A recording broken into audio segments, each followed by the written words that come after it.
In 1994, something happened. Punk rock had become the most popular style of music in the world. All of a sudden, the alternative was now the mainstream. The outcasts had become heroes. And what was ours was now theirs. Tell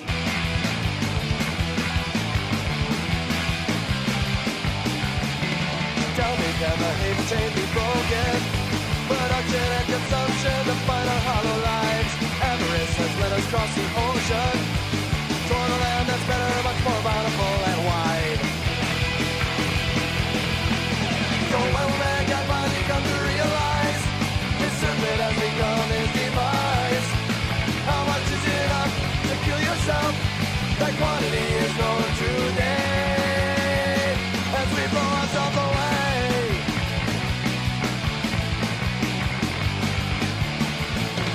When will mankind finally come to realize his serpent has become his demise? How much is enough to kill yourself? That quantity is known today as we blow ourselves away.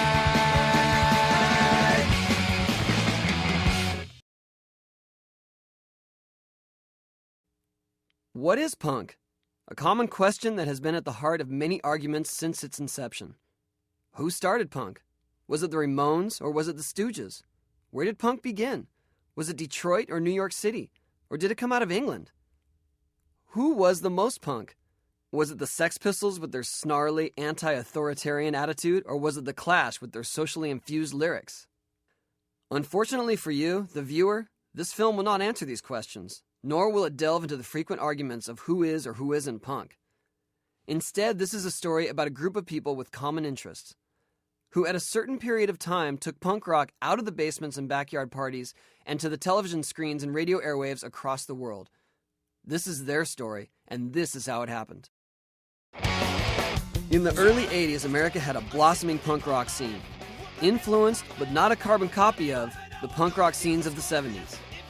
This new scene was more of a hardcore punk, and communities were popping up all over the United States, in places such as Boston, Washington, D.C., and Los Angeles. But by the mid-80s, the scenes had mostly imploded, and most of the bands were either dismantled or experimented with other styles of music. By 1986, punk rock as it was known was considered dead. It's 10 years, the 80s, when punk rock was around. It completely changed from early 80s, kind of the LA adolescence, Descendants sound, to the late 80s when there was nothing good. It's like punk rock was really strong, like, 80 through 85, and probably like 84 it started dying away. A lot of the bands started breaking up. There were no clubs really to play at.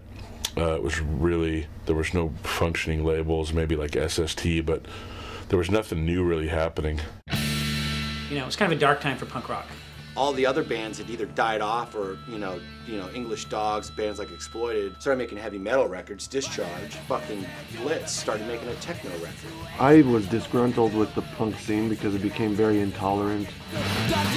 Oh, come on, nobody goes to the punk anymore. That's like 6 years ago. But if punk rock was dead in 1986, it was about to get a healthy shot in the arm starting on New Year's Eve of that same year in the Bay Area of Northern California. Like in the 80s, the whole punk thing had kind of died away. Even I kind of had given up on it because like our local scene had gotten really violent and ugly. It seemed like it was getting harder and harder to go to a gig without getting in a fight or tripping over some people shooting up speed or heroin. And that's what it was like back in those days. Like a lot of the clubs you were playing were really like hardcore spots like CBGB's or something like that. The gigs were getting smaller and always getting shut down by the cops. So if you found a place that would do all ages shows, it would usually be like a veterans hall or some kind of recreation center. And usually it was owners that were not aware of what the show was going to be like. They didn't realize that there was going to be a big, huge mess and probably a couple fights and stuff was going to get broken. So if you were lucky enough to get a hall to do the show, whoever was promoting it, he would inevitably lose it after a show or two. But in Northern California, in Berkeley, they had Gilman Street. I know, things are getting tougher. In mid-86, we put on a show at a pizza parlor in Berkeley, and it kind of everything clicked. For once, there was no violence. It was all really cool bands. And we spent the rest of the year developing that warehouse. It opened on the 31st of December 1986. I'd be there before it opened to the very end, sweeping up, and I swept up every day, man. You know, always sweeping up at Gilman Street. You know? I was the garbage man. You know, I'd go in the morning, on Monday morning, and take all the garbage down to the dump. I mean, Gilman Street was one of those places where it was run by the kids, just totally ghetto, spray paint, you know. Really, really nice example of people getting together and making it work. The first time we played there, I remember we drew 80 people, and I got hit in the face with a basketball. First song, someone threw a basketball at my face. Good shot, too. I just started kind of getting into, you know, starting to go there, and started seeing bands like Crim Shrine, you know, Operation Ivy, and Isocracy, and it was great. Just like that, within 6 months after we opened, there was all these new bands, and there was this whole kind of buzz. Suddenly, you know, the following year, everything just took off. Arguably one of the most influential bands to come out of the Bay Area, Operation Ivy were a direct product of the Gilman Street Club. I don't think Operation Ivy would have happened if it wasn't for the Gilman Street Club. You know what I mean? We'd always wanted to be in bands, and I mean, we were always playing together. And then, you know, we hooked up. You know, we started going to this. You know, he went to New York, and he came back and goes, "There's this club down on Gilman Street that's gonna open up." And I was like, "Gilman Street? Like, there's nothing down there but junkyards and the day-old bread store, you know?" And like, he goes, "No, it's in the basket weaving place." I'm like, "What?" And we went there, you know, New Year's Eve in '86, and you know, we saw the show, and it was like, wow, this is quite something. I used to see Tim around Gilman all the time. I used to call him that floppy kid, because he was like sort of always bouncing around and jumping on you, and kind of, you know, just sort of like he was made out of rubber or something. You know, just started doing the band thing. You know, we had this weird rehearsal place in Oakland, and we just did it. That must have been in September of '87, and they played right after that at Gilman, and I was just so amazed. Like they'd only been a band for about 3 months, but already everybody in the crowd knew all their songs and was singing along and jumping up on stage with them, and it was one of the most exciting live shows that I had ever seen. The Operation Ivy was a band for 2 years, very short. Look, there was no label yet on Lookout, and they put out the Corrupted Morals, Crim Shrine, Isocracy, and Operation Ivy 7 inches. I remember telling Larry too, like, "Man, you ain't gonna sell these many records. Like, you're crazy." You know what I mean? Even though I didn't really properly have a record company yet, I mean, I'd put out my own band's record, but I had no idea about putting out other records. But Tim came off stage and said, "Well, what'd you think?" And I said, "Well, I want to put out your record." You know, he thought I was joking, because, like I said, they'd only been a band 3 or 4 months. But he said, "Well, okay." And it was one of the first times I heard a band that was that good that was my age. And almost like, you know, you hear people saying that they got into punk because they heard it and they said, "I can play this," you know what I mean? And Operation Ivy was the band that, like, kind of like, everybody was like, "Whoa." Pick it up. I used to go see Operation Ivy all the time. Like, they were like my favorite band. You know, these guys were like rock stars or something. You know, if there was such thing as a rock star coming out of Gilman. Operation Ivy changed my life, for sure. We were on tour in the U.S., and I heard that 7-inch for the first time, but it was just incredible. Mixture of ska and punk. They were pretty much the pioneers of that sound, and no one's touched them since. We got into a 4-door car, a 69 Newport, 6-week tour, 6 weeks, you know, to the East Coast. We were the first Gilman band to hit the road, and we didn't have a blueprint. We didn't know what the fuck we were doing. Another young band that formed out of the Gilman scene would go on to completely change the way people viewed punk rock. And then we just started really getting into punk music and groups more like, you know, Husker Du and The Replacements, 7 Seconds, Dead Kennedys. It was kind of eclectic, you know, nothing was like considered. I wasn't like some straight up hardcore kid. I wasn't like a straight 77 punk kid. I wasn't totally into maybe college rock or alternative music or anything like that. It was kind of all of it combined. There was just different. I just had more eclectic tastes than just going for one thing that in specific. We got this guy in our band. His name is John, also known as Al Sobrante. We met him in another backyard party. He wanted to come play with us, so we started playing with him, just starting to play gigs. We started playing in Davis, we started playing Gilman, just started playing these shows. He said that there was a big party that was going on the top of this mountain, and it was put on by the drummer from the Lookout's friend, which was Trey. So there was just kind of these sort of dope smoking hippie kids that were sitting around on the floor with candles. There was 5 whole kids in the audience, and yet Green Day played like they were like the Beatles at Shea Stadium. I mean, there's like, Billie at 15 or 16 rather already had this kind of just rock star persona, and he kind of very shyly came up and asked me, well, what did you think of our music? And I said, well, I want to make a record with you guys. And he was just like, oh, okay. And they wanted to do a record, so, it was cool. It was the greatest thing in the world. I mean, they had already had, Op Ivy and Crim Shrine, and they were making records at that time that we absolutely loved. We're, some of the, as far as I'm concerned, some of the best records ever made.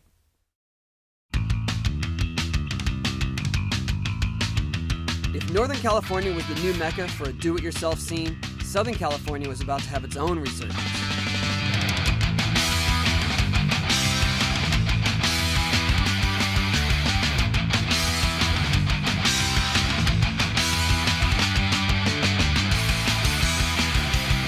Southern California has like always been like the surf, skate capital of kind of the world, and it's like it was all about, hanging out on the beach, surfing in the morning, drinking beer, all day long at the beach, skating some backyard pools, going to a punk show or a party that night, and it was kind of like it was like kind of like the no fashion punk in a way. I mean, like Hollywood had its fashion punks and shit, but like, the uniform for like a kid down here growing up was just like a pair of Levi's and a t-shirt, a Black Flag shirt or some Converse or something. Well, I think a lot of it has to do with location.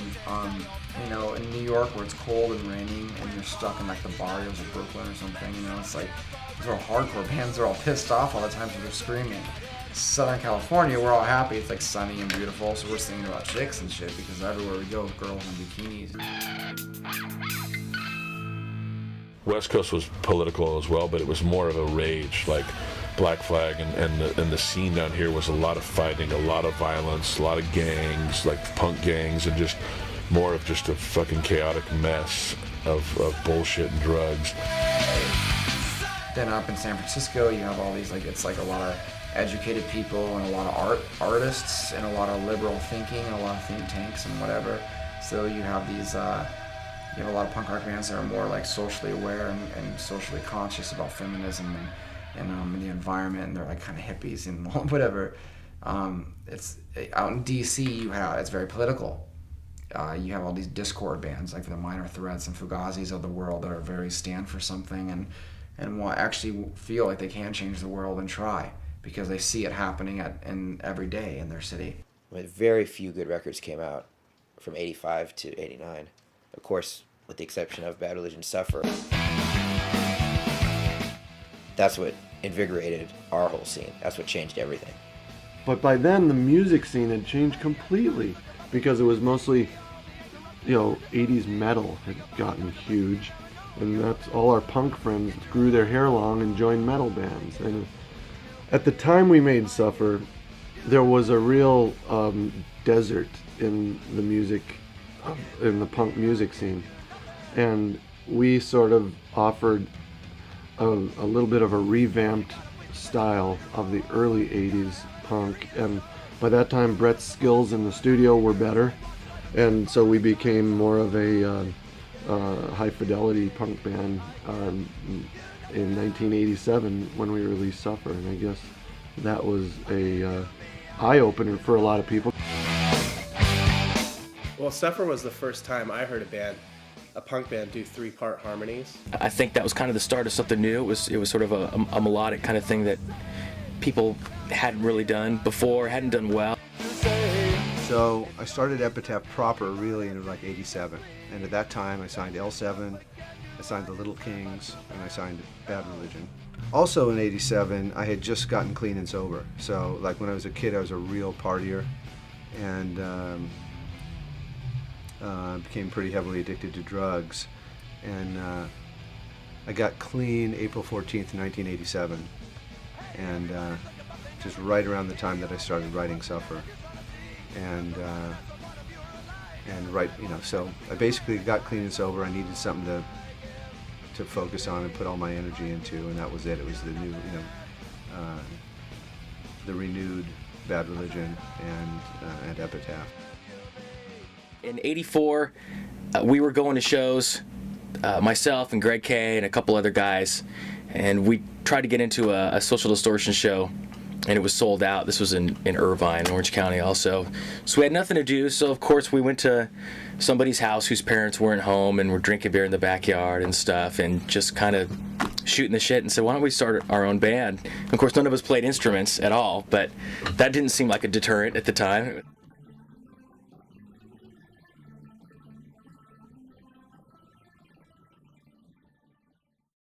None of us had any really good ideas, you know. We were asking people, talking around, whatever, and ended up just picking the Offspring because we kind of just didn't dislike it too much.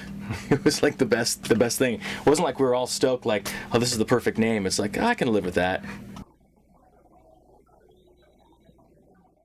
There was also a healthy dose of rivalry, and not just between the East and West Coasts, but rather between the Northern and Southern California scenes.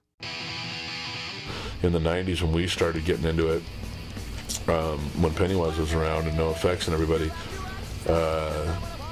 there was an East Coast, West Coast rivalry thing, you know, was Sick of It All and all the bands from back there and Agnostic Front, and there was always this East Coast versus West Coast thing. But then when everyone eventually got together, then everyone was super cool. The rivalry, I think, there was Huntington Beach and Hollywood punks didn't get along. It was just, you know, part of the whole thing. It was just supposed to be dangerous and supposed to be, you know, fucked up. So there had to be some kind of tension along the way to make it punk rock, or else it just wouldn't be punk rock. Well, you know, they were always behind us. It's just, I mean, like punk rock started in L.A. and it would trickle up to San Francisco, but they were always 3 years behind us. And you can ask anyone from L.A. Don't ask anyone from San Francisco. Yeah. Okay, No, but seriously, we would be doing shows in L.A. and the kids would have like the style and the like the dances and the sound, right? That early California hardcore sound. And then we'd go play shows in San Francisco, and there would be dudes up there wearing leopard skin tights and Devoe glasses with long afros. I mean, like, and a skinny tie, and that was punk to them. And we were like, what the fuck? You know, seriously, they were lame. I don't care, you know. I mean, they did have the Dead Kennedys. That's their one claim to fame. San Francisco was every bit as new wave as L.A. when it came to like the art school kids. But when it came to hardcore punk rock, they were like 3 years behind. 3 years back then was a lot. But the truth is that the tension that exists in general among the population maybe played a little bit of a role in the competition. And for us leaving the East Bay, I mean, it sounds weird now, but it was a bit of a coup, right? The Operation Ivy guys going to Epitaph Records. No Northern Cal. We were actually the first non-Southern California band in this label. Brett goes, he goes, I love your tape, man. It's amazing. It's cassette tape. I love it. But one thing's gonna change. And I was like, what's that? He said, the name. I said, the name? He said, yeah, man. Rancid, man. You gotta come up with a better name than that. I'm like, what are you talking about, man? I'm like, I don't even know Brett that well, but I'm arguing with him. I'm like, what do you mean? What's his name? Rancid. What kind of name is that? I go, that's a punk rock name, man. I go, look, listen to me. We ain't from Orange County or like LA. The East Bay, bro. I play with Neurosis, man. We play with Grinch. We play with Grimple and fucking, you know what I mean? Like, I ain't gonna have no like happy name. Like, I don't even know what I was talking about. I love LA hardcore, man. because I believe in it so much. You know what I mean? In my name. He did, I think. And I always bring it up to him too. Whenever he doubts me about something, I go, man, I don't know, Brett, you didn't even like my band name. Oh yeah, that's a good point. At the end of the 80s, the California punk scene had reemerged as a self-sufficient entity that didn't rely on commercial television, radio, or major label distribution. Its strong focus on DIY ethics and a camaraderie between the bands made it possible for them to tour full-time and make a living. There used to be this book that Maximum Rock and Roll put out. I don't know if they even do it anymore, but it was called Book Your Own Fucking Life. And it was a great thing for bands in the early 90s. I'm sure it was for a long time before that. It was really great for us because it was just, they just publicized it once a year and it had all new contacts for people that were doing punk shows. And so you could call somebody in some tiny town in Utah or something, you know, and find a place to play. And a lot of times they were parties, you know, but you could be on tour and maybe make gas money. At least find a place to sleep.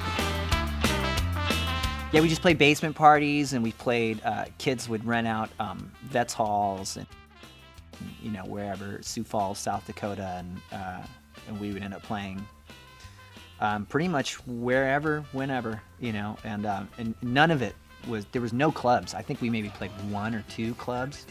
And we played one club in Portland, a place called the Satyricon, and we were all underage, so me and Mike had to stand outside before we played, and then they told us to come in to play, and then they said, okay, now leave, and they paid us, you know, $20 or something.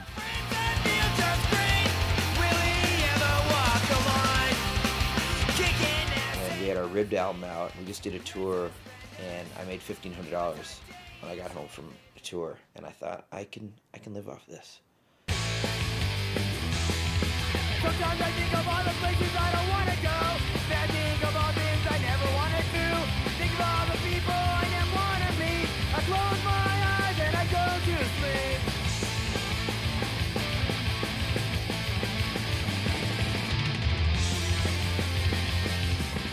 In '91, I made $8,000 that year, and that was great. That was amazing to make $8,000 in a year playing punk rock. So that's when I thought, as long as my wife has a good job, I can do this for a while longer.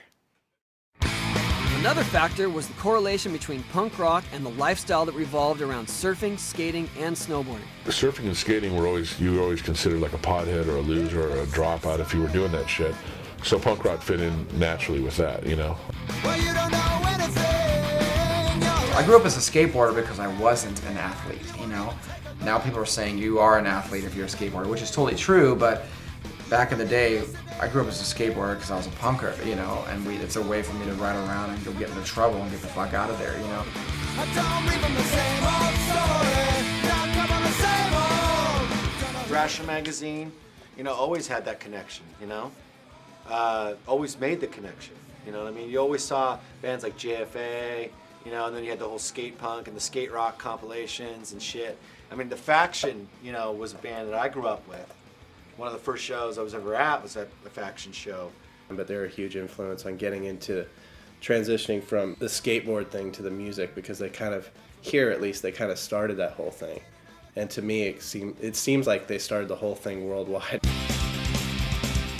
Because there's a lot of sort of ideas, I think, punk rock and skateboarding or surfing, it's always been, you know, it's the same kind of people. It's the same mentality. I mean, skateboarding and surfing, all, you know, pretty much Southern California is, you know, this is where it all kind of started.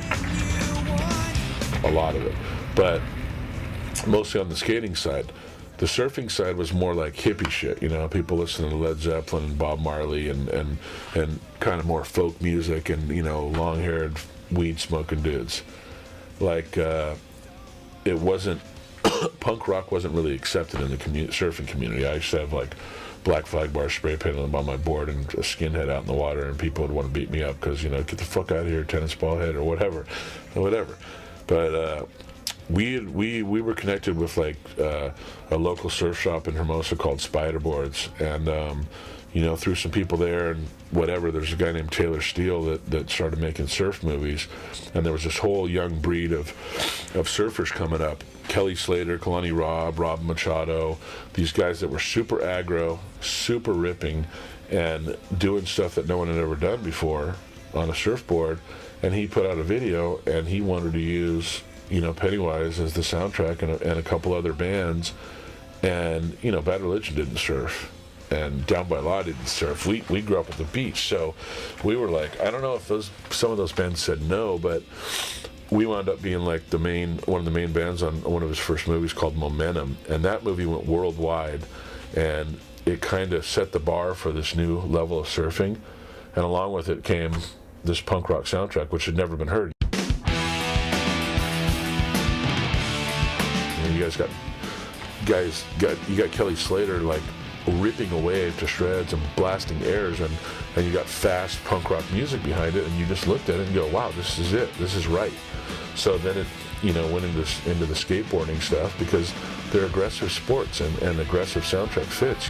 When I was in my early teens, I studied surf videos, watching Kelly and Rob and Shane and all those guys, and I studied it, so it kind of just got in my mind, and I was like, that's the feeling of studying those guys, and then stretching before I go surf. It was like getting me amped to go surf, and so it definitely made a huge impact. I remember too, when I first started doing the WQS and contest, I'd listen to punk rock music and all that stuff, and I'd actually get too psyched and too amped. I'd go out there and just spaz and like fall off, and everybody like, relax. I'm like, I'm ready to go, Well, you gotta imagine if you're gonna drop in on a wave and you might die, or a shark is gonna eat you, you wanna hear something that's fast and motivating.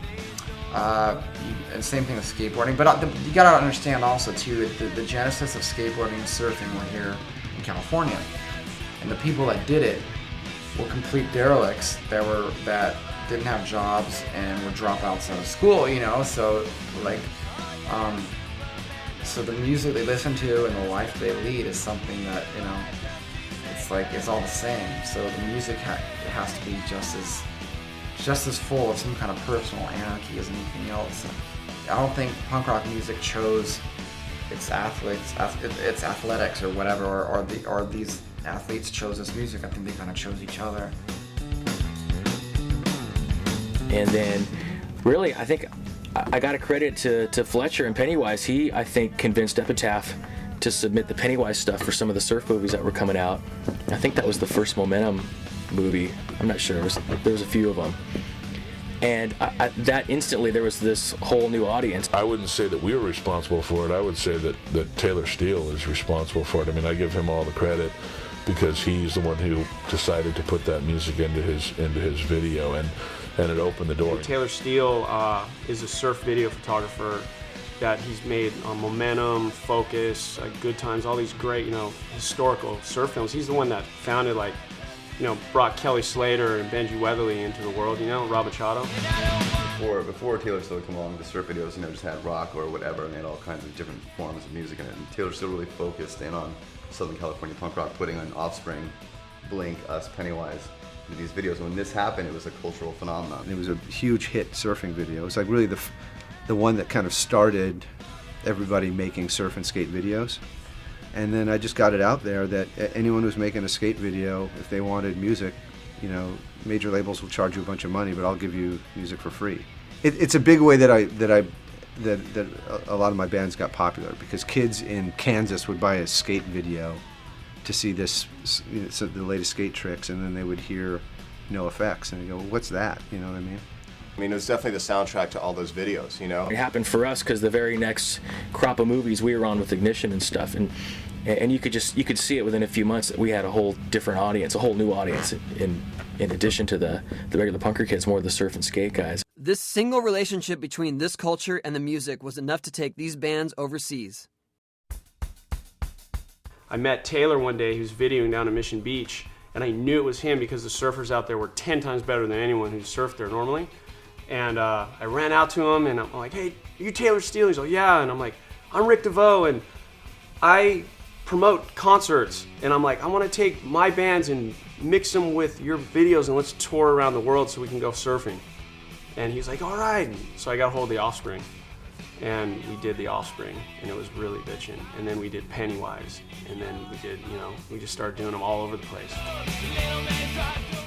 Devoe was great because he was the guy in San Diego that was so pumped on all the Epitaph stuff.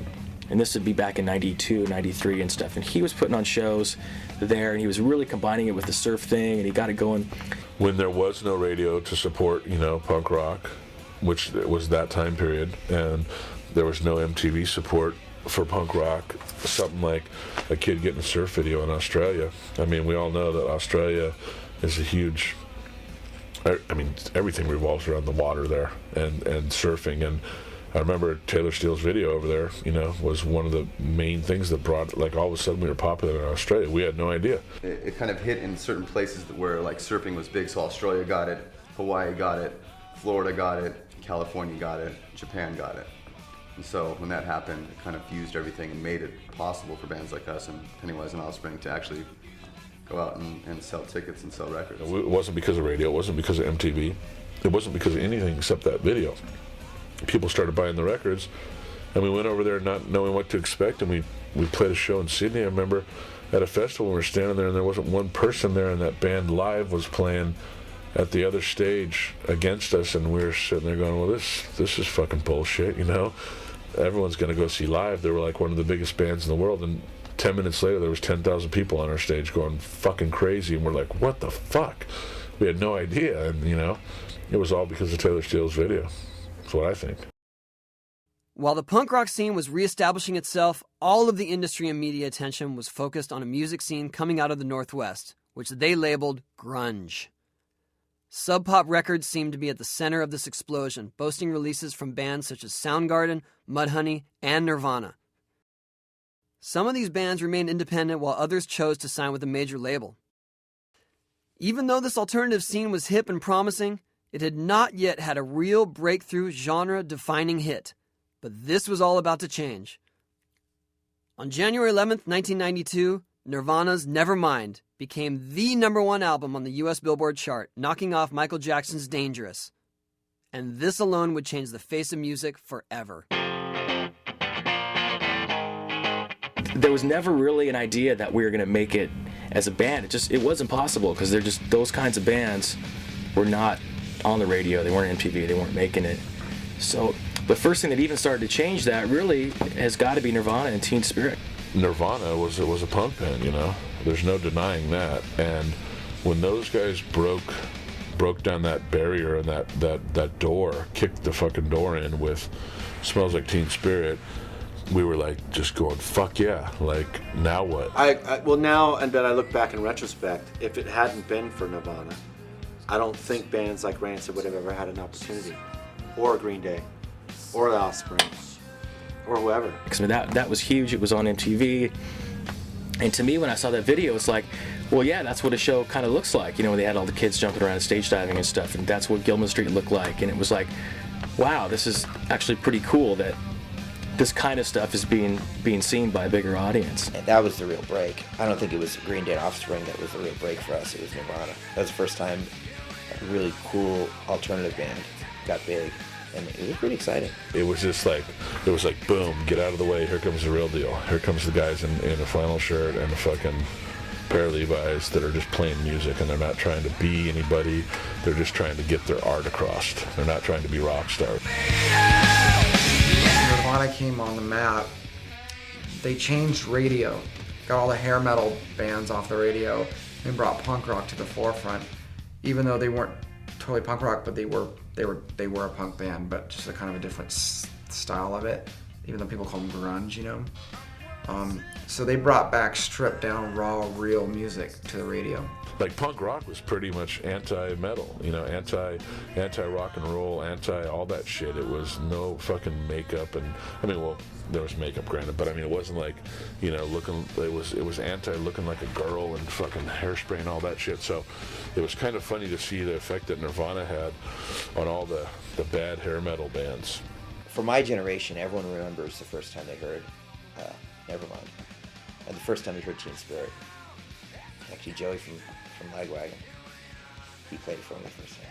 I don't know, it's something you remember. I don't know if you guys are old enough, but that was the song that changed everybody in our scene. Because everything kind of happened in cycles, and if you think about it, like when the punk with the Pistols and the Clash and shit, Iggy and the Stooges, MC5, you know, it was kind of David Bowie, Ziggy Stardust. It was kind of New York Dolls. It was going that way, you know what I mean? So it was just a matter of time.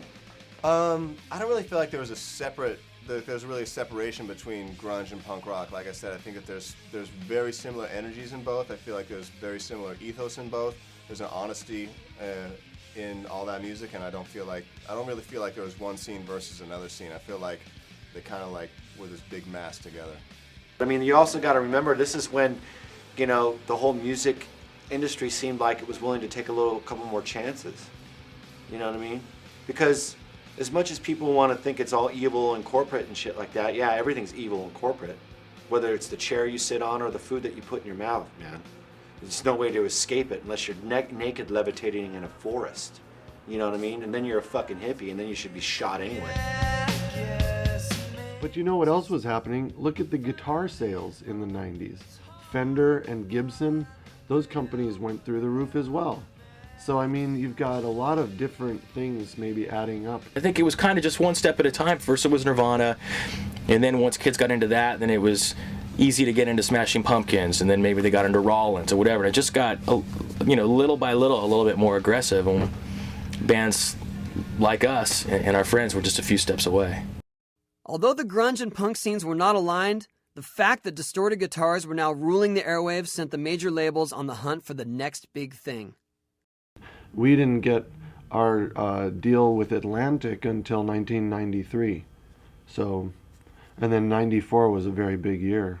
This guy, a supreme #1 meanie head. So, will you quit the band soon? I'm firing everybody and starting Bad Religion Mark 2. What's your comment on this? I want to borrow you for a second. It wasn't really until then that we even had a chance, but from the very early days we thought it'd be great to be on a real label. You know, Epitaph wasn't, until the early 90s, Epitaph was still just run out of Brett's garage, basically. And so when we were kids, it was our dream to be on a big label. Bad Religion was a good, solid build. They got popular. They started drawing. It just started happening for them fast, and you know, they made very smart records.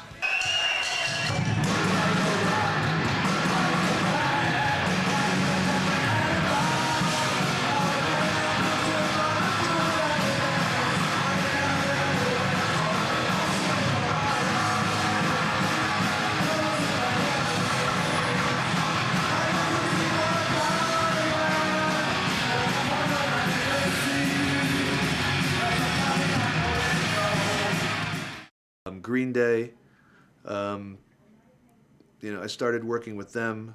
You know, they had their second record out on Lookout. Punk coming out is like 1992, and we were just everywhere we played. There was a lot of people in the clubs, and even if it was a small show, there was a sense of enthusiasm that was happening. That we were just having a great time, and you know, we brought our own silkscreen T-shirt. You know, making T-shirts on people's front lawns and stuff like that, yeah. So just basically, as I'm finishing mixing an album for Jeff and Elliott, they get Green Day. They put a 4-song demo, and one of the songs was Basket Case. I don't think Longview was on there. She was on there, and it was a cassette. As I was mixing one night, it was like 12 at night, they put the cassette on, they go, Rob, you gotta listen to this, we think this is great. So of course, I'm thinking, tired. The last thing I want to do is do some A&R. I've been working with the Muffs for 4 months every night. You know, it's late. But I put the cassette in on my way home, and I hear this music come out, and I was just like, I gotta sign these guys.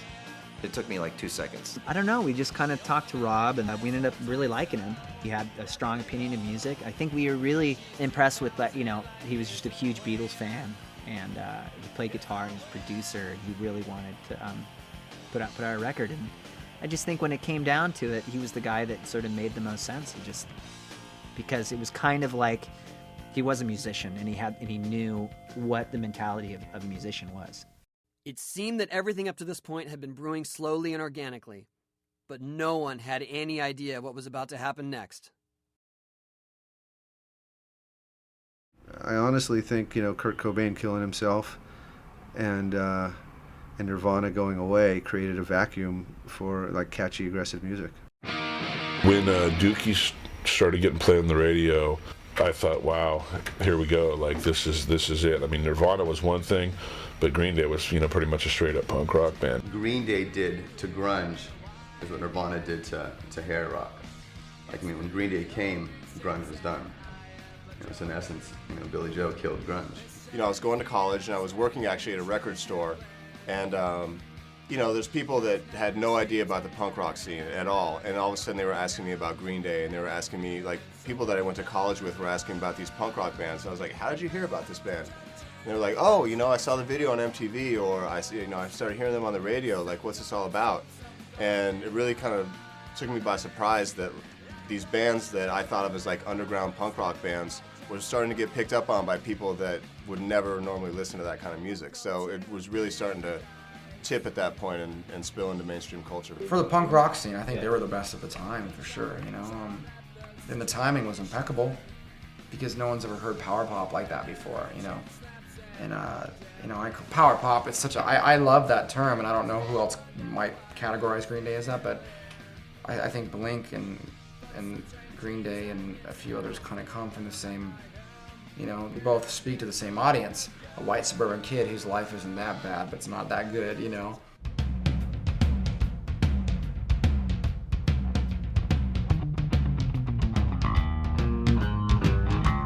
remember hearing Longview on the radio the first time and just like that opening riff and just being like, holy shit, what is this?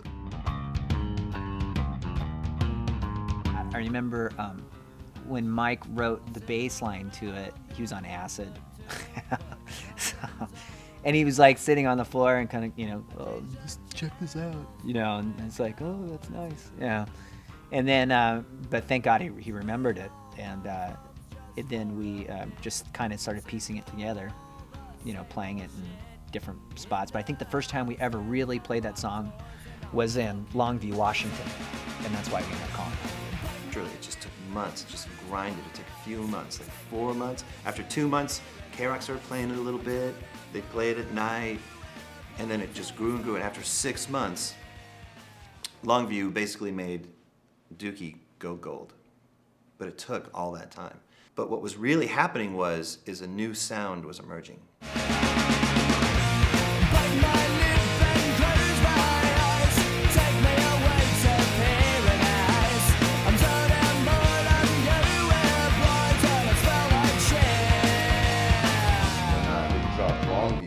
MTV got it. It was a 3-piece. The video was shot really kind of ghetto. When that hit, they just poured the gasoline on it and it just exploded. And that was, that was pretty much history. That was it. Punk rock was now official and it was on the map.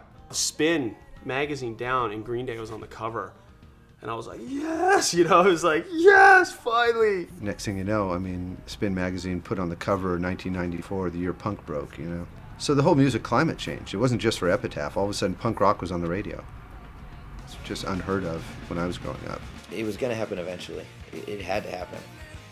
It was either going to be Green Day or Bad Religion. The Offspring, no one thought they were going to get big. That was totally out of left field. Yeah, I had a feeling about it. Yeah? Yeah. I should clarify, though, I've had that feeling on records subsequently, and it never came true. I remember getting when I first got the finished mixes, and I was driving home from work, and I was listening to them in my car, which at the time was like a 1978 beige Volvo station wagon. And I'm driving home, and I'm cranking this cassette tape, and I was already into my home neighborhood, and I just started circling the house. I didn't want to go in because I would listen to Self-Esteem over and over. I listened to it like 11 times. And I just kept circling the block because I didn't want to stop listening to it, or I didn't want to look like a weirdo sitting in my car. But and then I went in and I said to my wife, and this might sound really vulgar, but I said, honey, I think we're going to be rich. Keep 'em separated. Hey! Man, you disrespecting me! We were listening. We were on tour. The Offspring was opening with us. They were in a Holiday Inn school bus that the drummer Ron had converted, like made a bunch of bunks and shit. And you know, we're in a van. We got 6 guys in a van with no trailer, all of our equipment and all of our fucking merchandise, and 6 guys, and we're touring the entire United States. And we're listening to Smash, you know, on the CD Walkman, and Brian's like, yeah, Brett thinks this is a radio song, it's a radio hit, and he's playing Keep It Separated, and I'm going, what do you mean radio hit? And he's like, thinks that this song's gonna be like they're gonna play it on the radio or something. I'm like, really? Well, no fucking way, they're not gonna play this. And he's like, I don't know, that's what he seems to think, like it's a hit song. I'm like, yeah, whatever. He's all, yeah, I told him the same thing. Well, yeah, fuck yeah, 12 million albums later, it was a hit song. There was a lot organic about the Offspring's record happening. Yeah, Keep 'Em Separated. You know, there was a well-written song. They write great songs. It was almost instantaneous. I mean, their previous record had sold 50,000. So, you know, the song Come Out and Play got on the radio. K-Rock in LA grabbed it right away, put it on, and they blew it up in our local market. And then the next thing you know, I mean, K-Rock's a very influential station, always has been. And so other stations said, hey, what's this tune? You know, and they all started playing it. You know, and the next thing you know, marching bands are playing it at baseball games and basketball games, and you know, it's in the, you know, it was almost everywhere.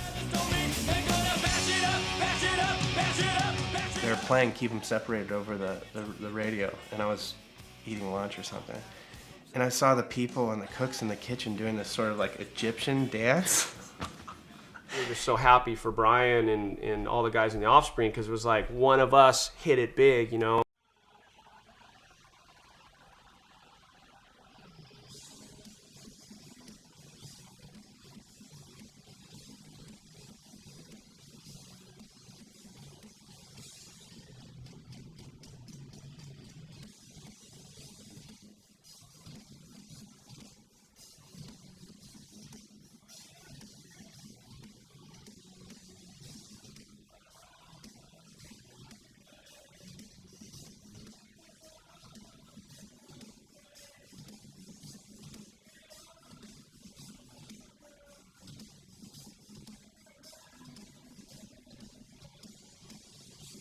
I know Gurewitz at the time was really, you know, they saw what was happening with Green Day, so there was like, come on, you got a couple moves you can make to be one of the 2 or 3 original bands, you know. There's only a few slots, like, to get in as one of the originals, you know, and, you know, Brian Holland, he's a great songwriter, and he wrote that song, man, and that video they made, I think they only made for like $5,000 bucks.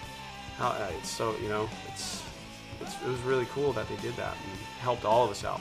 I think probably when I knew something was really going on is because I lived in a tiny apartment at the time, and I'd gotten up and I was in like my underwear and I was in my kitchen like getting a glass of water out of the kitchen sink, and in the apartment complex you can see through the kitchen window to the doors of the people on the other side, and there's a guy on his cordless phone standing on his porch, and he goes, yeah man, I'm looking at him right now. Because when that blew up, really what happened is the sound blew up, not just the Offspring. It was shortly after that the Rancid record went platinum and blew up, and Ruby Soho and Time Bomb were on the radio.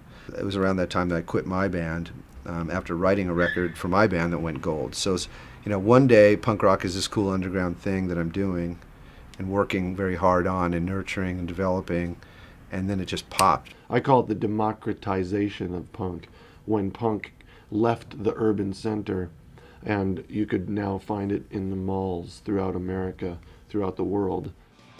And when I saw Rancid on MTV for the first time, I said, this is so rad. That's all I thought, is this is so rad. If the world came around to me, what I was doing, I'm minding my own business, they came to me. You know what I mean? I had to go, you know?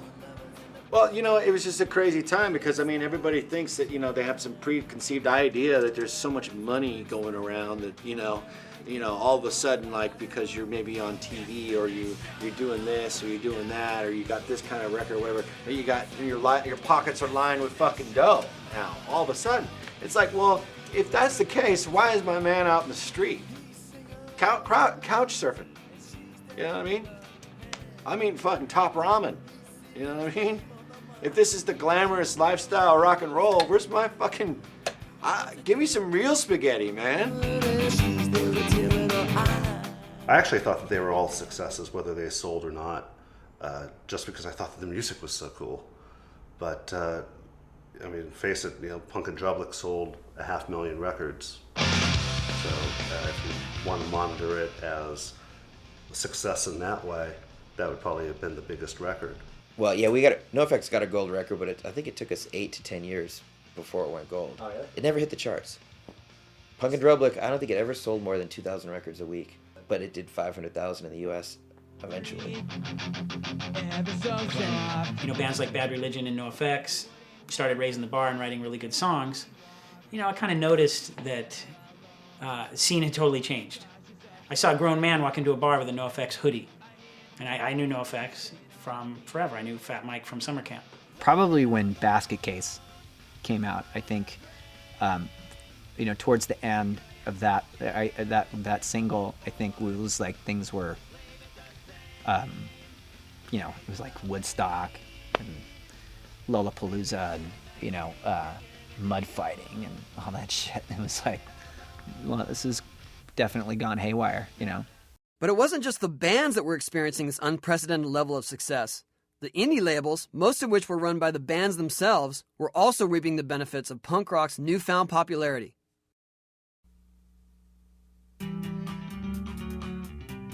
It is interesting how so many label owners in punk rock are or were in bands. As far as I'm concerned, it gave me a really good perspective because I know what I wanted being in a band, so I could figure out what to give a band or how to make them happy or how to make them feel comfortable.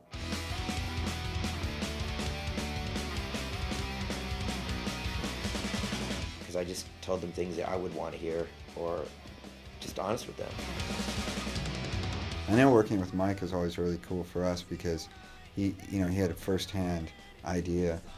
You know, he had experience with what we were dealing with, you know. And he knew he was doing it at the same time, so. Lagwagon, Propaganda, No Use for Name all sold the same amount of records, pretty close. They each got in between 200,000 and 300,000 within a few years. Lagwagon, No Use, Propaganda, Face to Face, they were all around the 200,000 mark.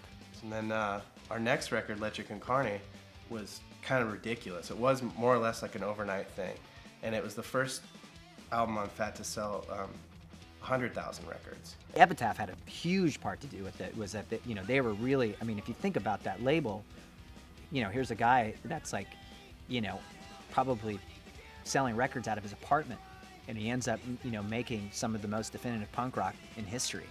You know, that were coming out of, you know, with like Bad Religion, Rancid, NOFX, Pennywise, and Offspring. I mean, shit, that's 5 fucking huge bands, you know, and then there's us.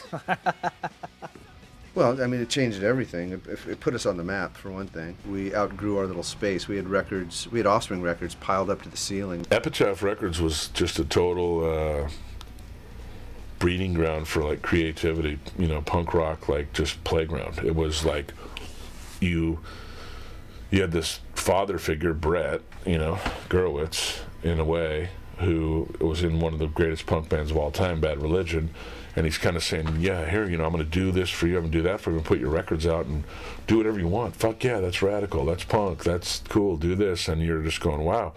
It just had a really good vibe of, like, positivity, family vibe, all the bands supporting each other, bands on Epitaph touring together, recording together, and just never, you know, it was like, everything went beyond everyone's expectations. You know, no one was expecting someone to sell 100,000 records, let alone 12 million records. So it just kept getting bigger and bigger, and it just got, you know, like better and better, and everyone was like, fuck yeah, we're doing something. We built this from the ground up, and felt like we were part of something really special.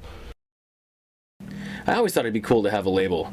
You know, I certainly didn't invent the idea. I mean, everyone from, you know, Ian had Discord, Biafra had Alternative Tentacles, of course Brett had Epitaph, and Fat Mike had Fat already by the time I decided to start. I never had the means to start one, but I always thought it would be cool to be able to shout out, like, hey, look at all these other cool bands that you guys should be listening to. That was a big part of the fun of having the labels. Signing bands that I knew were great that people hadn't heard yet, like whether it was AFI or TSOL or the Guttermouth or whatever. Dexter Holland proposed that we should all quit our jobs and tour full time, because we had signed to Nitro Records, his label, in about 1994.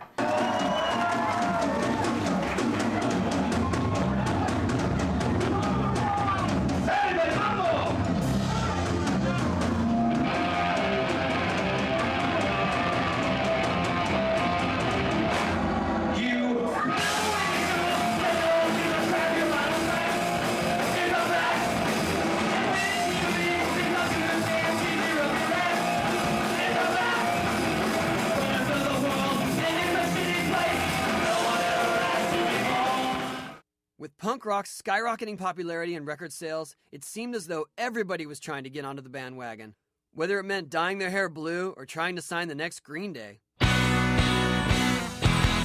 know, Madonna was coming around, you know, all these fucking people, you know, people from this record label and that record, don't even know our fucking names.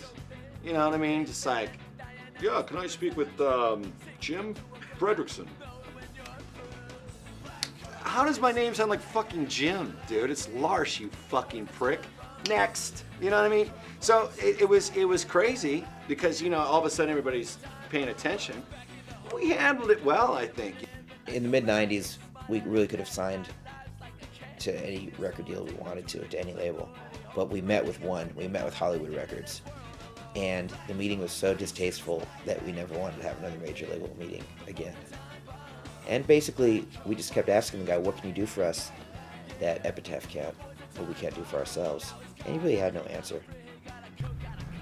I mean, I don't know if major labels were trying to poach my bands, but I got numerous offers from my label. You know, I mean, I've turned down $50 million offers more than once. Yeah, I got an offer to sell Fat Records, but I didn't want to sell it. Mainly, you know, major labels would come to you and go, oh, congratulations, I want to sign one of your bands. And that was not, you know, the business model. You know, the business model was absolutely not. Keep everything and keep the bands. If you can sell, you know, 200,000 CDs on a punk label, that's a great living for the band. But all of this came with a price.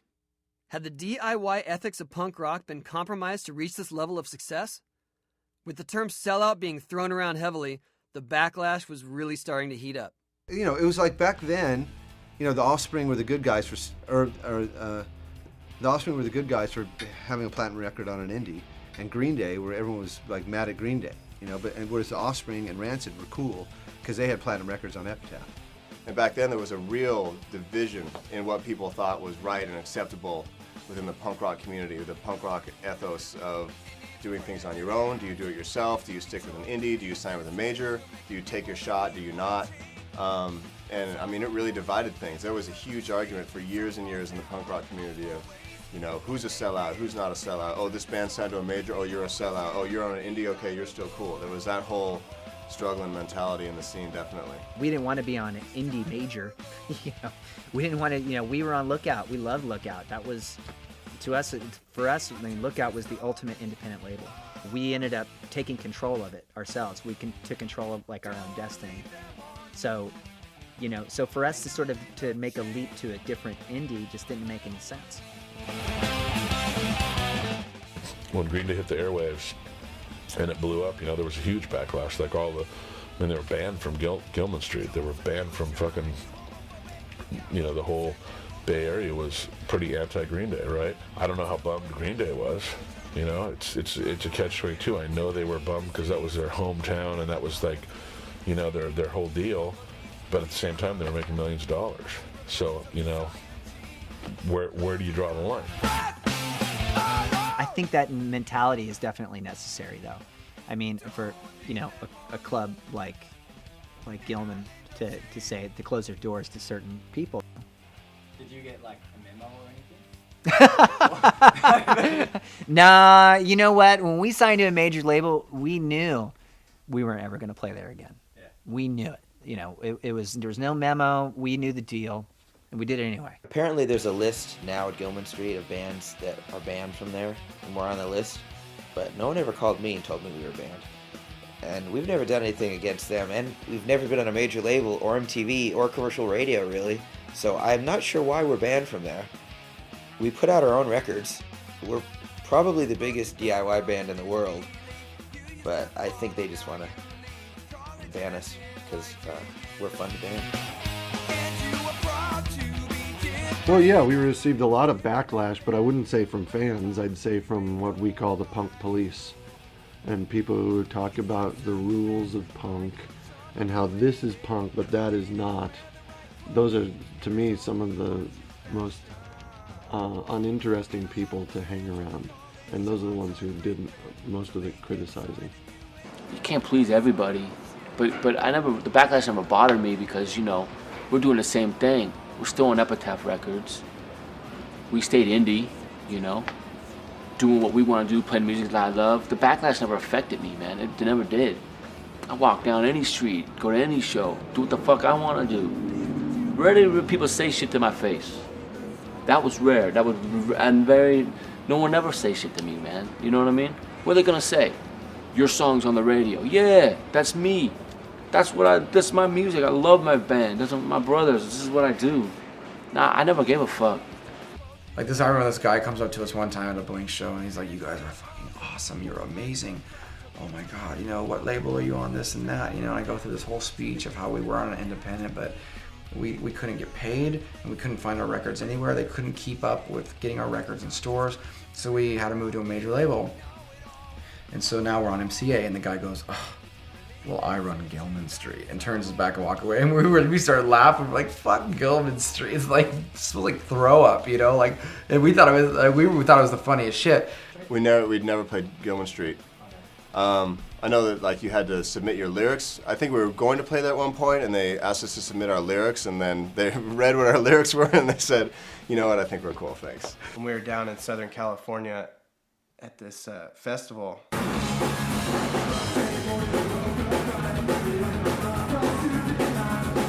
Fat Mike was there, and there was also a guy there from MTV, like a program director. And I was talking with him and Mike, and they were talking about the Soulmate video. And then when I left, or he might have pulled Mike aside, and he told Mike later told me that he told him that we really want the NOFX video, and if you don't give it to us, we're gonna pull the No Use for a Name video. Tuesday night you were in a fight, the same old argument, black and white. It's something that's eating you inside. So Mike basically just told him to F off, and so our video got pulled. Yeah, but MTV, Soulmate.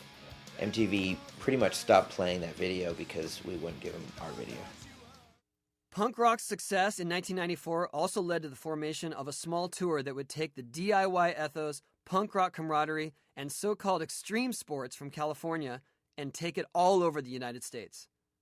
The Warped Tour, as it was named by founder Kevin Lyman, would go on to become the longest-running traveling festival in U.S. history. I got to put something together where, for one last summer, where we take a skateboard ramp, we get some friends together, go around the country, and it was going to try to get bands to support each other. At that point, there were so many bands touring around, and started calling a few bands that I knew. I got guys like Steve Salba, skaters to kind of organize a few skaters, Neil Hendricks, Mike Frazier. We brought a ramp that was masonite. Masonite doesn't really work in the rain, and it rains a lot in other parts of the country during the summertime, not Southern California, something I learned. And we just got Sublime. We got No Use for a Name, L7, Quicksand, Civ, Orange 9mm. It's funny, No Doubt played on that first year for part of the tour. and we all loaded up, kind of shot off into kind of see if we could pull something together. We had no idea. We had to share buses. It's so funny now when I have this tour, there's bands bringing 2 buses, the levels, and back then it was strange combinations of people, L7 and no use for names sharing a bus. Those girls were tough back then. We had orange 9mm and Subline. Nothing like putting a bunch of drunks and the vegans together, straight edge vegans together. We did the first Warped Tour actually, and it was a lot different than it is now. It was, the attendance wasn't, you know, nearly as good, but it was just cool to be a part of, because it was the first time that there was a summer tour for punk bands that punk bands could go on to. Kevin Lyman, that started the Warped Tour, was just this. He's amazing, and he's more down for the scene and more responsible for the punk rock scene, I think, than most bands, you know. And so he has this grand idea, you know, where the Warped Tour go to Australia and everyone sleeps in tents. We all travel around like brothers. But gotta hand it to Kevin. He really created, you know, something monstrous with that. So it was awesome. You do the Warped Tour because there's so much camaraderie, you know, and every day we get to park next to, I don't know, Bad Religion or Bouncing Souls or Less Than Jake. It's Flogging Molly. It's super fun. Even though the Warped Tour was gaining more and more popularity each year, the mainstream's interest in punk rock was dwindling. Bands such as Green Day and The Offspring were selling less and less of each release, and the new alternative was dubbed nu metal, with bands such as Korn and Limp Bizkit now holding the reins. As nu metal gained in popularity, and with manufactured pop music, boy bands, and plastic pop princesses all sharing the spotlight, ska punk, an offshoot of punk rock, gained popularity with bands such as the Mighty Mighty Bosstones, No Doubt, Sublime, and Goldfinger all having hits.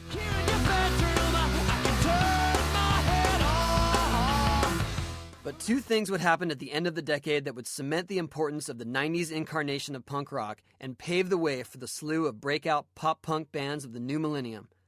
It would also make the most arguably successful DIY movement in musical history. Okay, so Blink started out as just like after schools, we'd be going around singing about fucking dogs and girls and homosexuals and like food and like all this crazy shit. And stuff that really made us laugh hysterically. And then next thing you know, people start coming to the shows. And so we just kept the jokes up, and then we started getting worse and worse and worse. Tom DeLonge, he comes in my office. This was the time I just got kind of hired by the promoter, Bill Silva. It was right around that time. And he comes in, he's like, man, Rick, he's like, I love your punk shows, man. He's like, they're super rad. And he's like, will you manage us? And I'm like, yeah, you're called Blink, right? He's like, yeah. He's like, we draw like 200 in San Diego. I'm like, all right, cool, yeah, I'll manage you. I agreed to manage him sight unseen. I had no idea what was gonna happen, you know? I had no idea. When we were first starting off as Blink, Pennywise took us on tour countless times. We were worth no tickets whatsoever. It cost them money to take us out on tour. But they were friends of ours and they believed in our band and they supported us. They took us out and put us in front of a bunch of people. Our very first tour ever of Australia, Pennywise paid for us to go over there. Nobody knew us in Australia. We were a tiny little band from San Diego at that point. This is back in like '95. So I think Cheshire Cat had just come out. People in Australia didn't really know us, and we get a chance to go and tour with Pennywise, who are huge over there, you know? Bands like Blink, you know, we kind of took under our wing and took them on tour with us, and Offspring, anybody that we could help, you know, we were into helping, and, you know, a lot of the bands wound up being, you know, some of the biggest bands in the world. One of my favorite stories is Pennywise. We're in Europe, and Fletcher looks at Kevin Lyman and he goes, you're going to put Blink on next year's Warped Tour. And Kevin's like, oh, this is awkward, kind of like right in front of me. He's like, you could tell this is just awkward, and he didn't want to commit to it. And Fletcher goes, Fletcher's starting to get drunk. He's all pulls a piece of paper out. He's like, you're going to sign this right now, and you're going to put Blink on next year's Warped Tour because they're going to be gigantic. And you're going to pay them $1,500 a night, and I'm going to pay them $500 a night out of my own pocket because I believe in these guys so much. And he forced Kevin to do it. All right. Hi, Joe. Ladies and gentlemen, he's filming a porno. He's filming the one-man porno. You mind, guys, move Actually, he's filming a porno called 3 Men and Another Man. So if I had taken that philosophy and went and said, all right, Blink, you got to go on the small stage because they're selling more records and they're bigger than you, I don't think Blink would have come back in 1999 and played for me when they had sold 8 million records. Tom, show the Black Eyed Peas how we dance.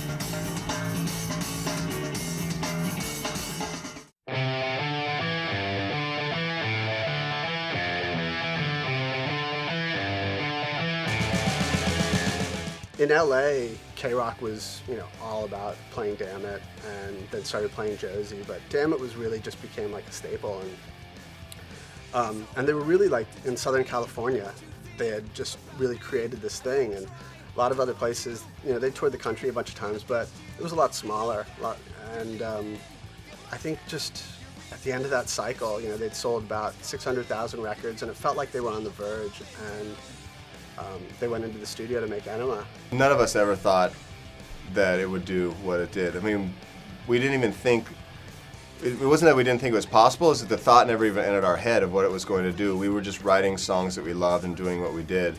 And, Dude Ranch had come out and it had gone gold in the US, and Damn It had been, a success at radio, and we'd done a video for it, and we were like, wow, that's amazing, that's really cool. That's awesome. And then we started writing our next record. But it wasn't in our head like, oh, that's going to happen again or we're going to beat that. We were just like, let's go in and write a record that we really love. And I remember writing that record happened very quickly. Everything felt real natural. It was Travis, me, and Tom in a studio in San Diego writing these songs, and everything was just banging at that point. People love to ask those questions, like, when did you know this was going to happen, or when did you feel? It's like they're never exact moments necessarily, because you got to remember, we're traveling, touring 13 months out of the year. We're always gone, sleeping on floors, making it happen, so every little piece of good news comes in strides, so it doesn't happen overnight. Well, it does to some people, but not for Blink. We were a band for years and years before it happened. They were on tour with us, supporting us in Europe, and at home here in the States, they were selling like 90,000 records a day or something. It was crazy, and I was there witnessing them getting these messages about their record sales at home, and kind of like I was saying things like, what are you doing here? Go home. Get out of here. Why do you want to be on tour with Lagwagon right now? And I remember actually being at a show, and Noodles from the Offspring, he comes up to me, he's like, congratulations. Oh, thanks, man. Enema of the State just came out, and he looks at me right in the eyes, and he's like, you're next.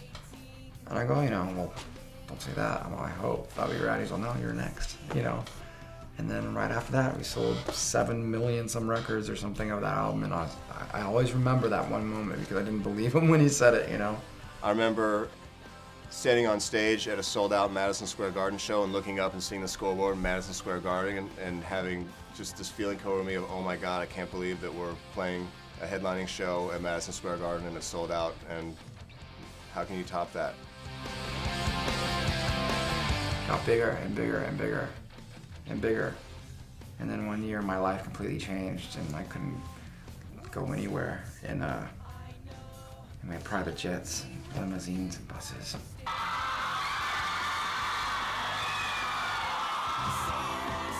And we would sit around and say dick jokes got us this far. That's what we used to say all day long. We just go, how did dick jokes get us into a private jet? They deserve credit, credit is deserved, so. Blink had a lot to do with a lot of things, changed a lot of lives.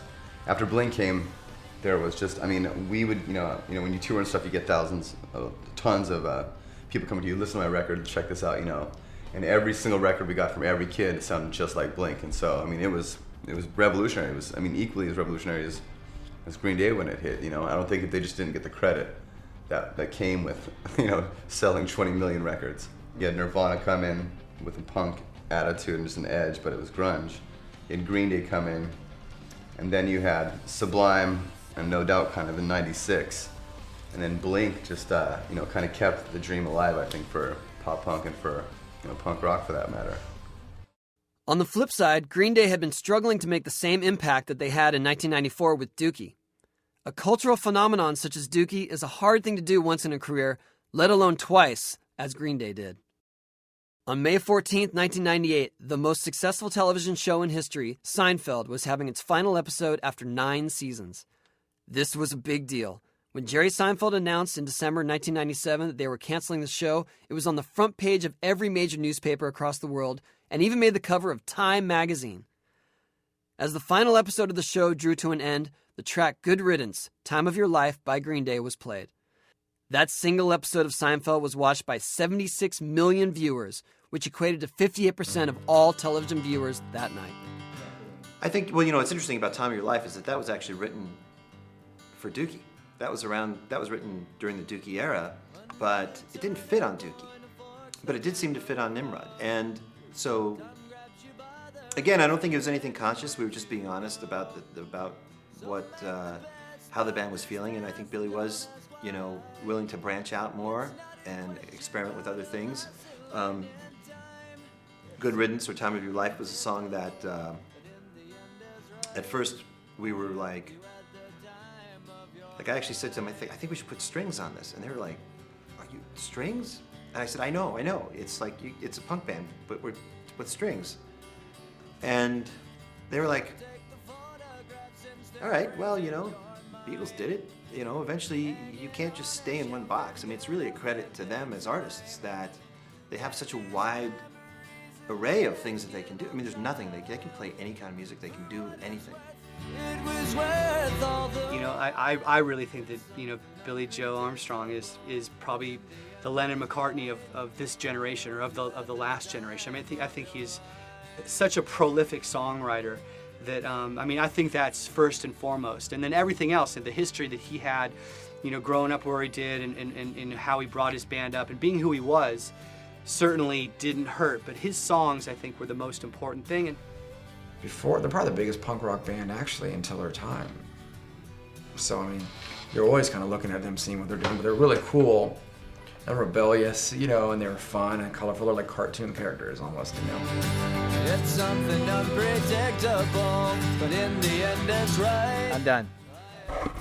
Thank you for coming. Everybody who's sitting in the theater, go home now.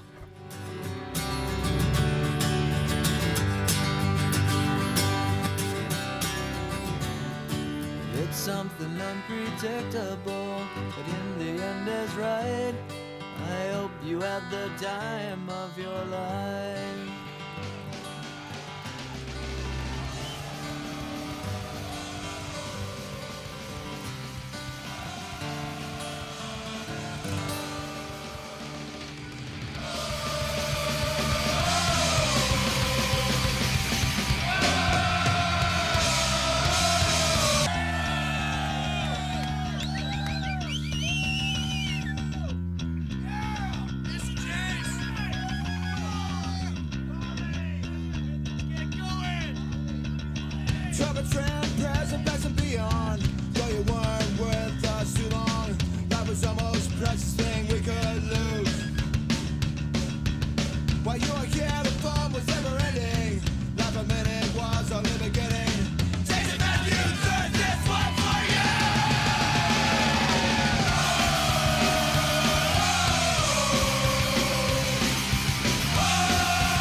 present, past and beyond.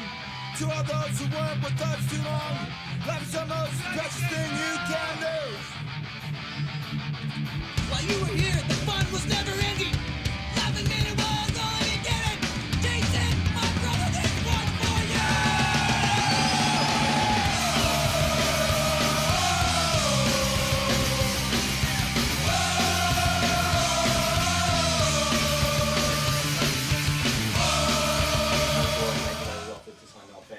What was it like being in a punk band before that happened? So when grunge was really big and... Sorry. That's gonna be the trailer.